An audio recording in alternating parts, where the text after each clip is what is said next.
Tava trabalhando à noite, eu nunca gostei de trabalhar à noite, porque eu durmo. A verdade é essa. Eu vou bem até 1h da manhã, depois da 1h da manhã eu não sou mais ninguém, mano. Aí estamos patrulhando lá, eu e o Murilo.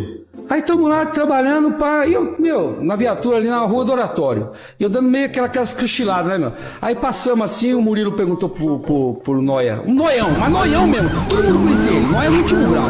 Perguntou pra ele, e aí, Noia, tá indo pra onde? E eu tava meio cochilando, né, meu? Meio sem esforço.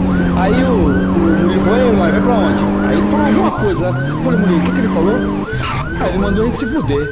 Olha, para a abertura, caralho. Você é louco, mano?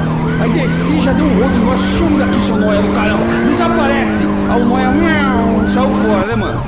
Aí então na abertura o Murilo tá risado, né, mano?